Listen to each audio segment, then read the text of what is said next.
we have a question from a number of people have raised the issue of secular education, which has come up at a previous People's Question Time, and Hugh of Toowoomba actually accuses the Premier of lying in a previous question time by declaring that Queensland public schools are secular. Doug of Mapleton, Warren and Chris of the Sunshine Coast, Tim of Toowoomba, Wilson, Susan and Paul of Brisbane all raised this issue, but Beryl of Brookfield says, "My child was repeatedly exposed to religious instruction in a state primary school despite our explicit and repeated instructions to the contrary. What will the Queensland Government do to protect children from unwanted religious education, Hillsong proselytising and chaplains spreading their dogma?" Perhaps the Premier would like to comment first. Well, I'm disappointed that Hugh feels feels the way he does about my answer. I remember the question. The point I made to him is that, and I make it again, state education is secular education. Does that mean that every single person in every single school does everything that we believe they should be doing every single day? Well, the answer to that is no. It's a very big system. And if people are doing the wrong thing, then we need to know about that. What we offer is a school system where those parents who want their children to have some religious education, and many state school parents do want that, those children are offered that, but those parents who do not want that for their children, those children should not be, as you say, put in that environment. That is a question entirely for parents. And I would be, as I said, my view, and I'm happy for the Minister to add to this, but any school that is contrary to a parent's stated wish, putting their children into religious experiences or religious classes is doing the wrong thing and is contrary to government and departmental policy.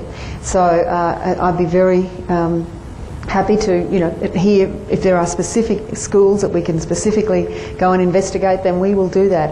I certainly know when I was Minister for Education some time ago, that from time to time I would get questions about this. And yes, some people in schools believe they're doing the right thing, but they're not complying with parents' wishes, and that is something that we can take action on.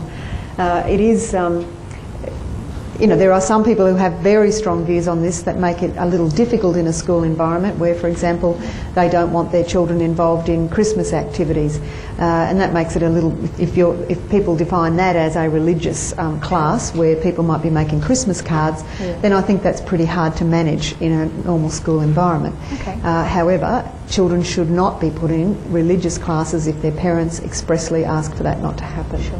Can I just quickly add there, on religious instruction, it is religious instruction and time set aside should the parents and the school community choose to do so in that school setting for religious instruction, not by teachers or employees or staff of Education Queensland, but by approved outside personnel who come and attend to that.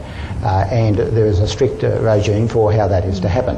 And if there are instances, yes, we want to know about them. On the other aspect of the question, which is really touching upon chaplaincy, there's been significant federal funding and complemented by some state funding in Queensland right across the country to support chaplains in schools. And there are a number of providers of chaplaincy services in Queensland, particularly Scripture Union in Queensland schools. There's about 600, I think, already. But there are strict guidelines under which they operate. Education Queensland is a secular system, and we want it to remain so. The role of chaplains, where the schools choose to embrace them as an additional counselling and pastoral support in the school environment, is for that purpose, not for proselytising or anything else. And it's on that basis that it's permissible in the school setting. Okay.